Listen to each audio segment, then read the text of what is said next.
U protekle 2 sezone svedoci smo sumraka velikih klasičnih sajmova automobila.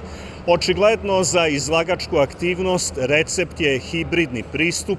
To veoma dobro znaju evo na 3. Automoto berzi u Novom Sadu, gde praktično ima svega. Novih automobila, srednje starih automobila, polovnih automobila, drifta, takmičenja i naravno oldtimera.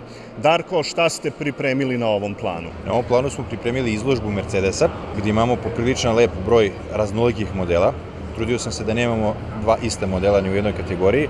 Imamo celu zbirku Mercedesa 123, od karavana koji je predstavio prvog Mercedesovog karavana. Znači da to nije rađena turnirska radionica, nego da je baš proizveo Mercedes. Zatim imamo S-klase, znači Mercedes je uveo naziv S-klasa za tu najluksuzniju kategoriju vozila od CDS 116. Imamo njegovog prethodnika i imamo do 140 modela koji je tek stupio da bude oldtimer, znači napunio je 30 godina.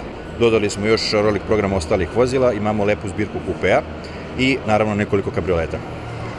Kada reč o kabrioletima, govorimo o nekim brojkama veoma malim, što je jako dobro. Tako je. Ove godine nemamo možda prevelik broj kabrioleta, ali sve koje imamo su jako retki primjerci. Imamo jedan model koji je zanimljiv po tome što je prethodni vlasnik Linda Evans. Zatim imamo Mercedesa 190 2.3.16V prerađena u tuniorskoj radionici Schulz, proizvedeno svega 7 komada na svetu. Što se tiče drugih vozila, u kabrio izvedbi imamo Ladu Samaru Natasha, vozilo koje je proizvedeno u 300 primjeraka i samo 26.000 ima pređenih na satu.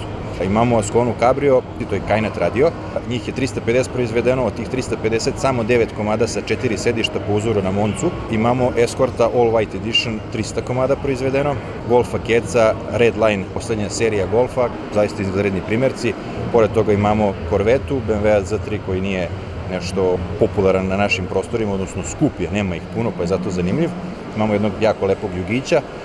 I što bi rekli u reklamama, sve ovo i još mnogo više toga možete videti na 3. Automoto berzi na Novosadskom sajmu od ovog momenta do nedelje 5. septembra uveče.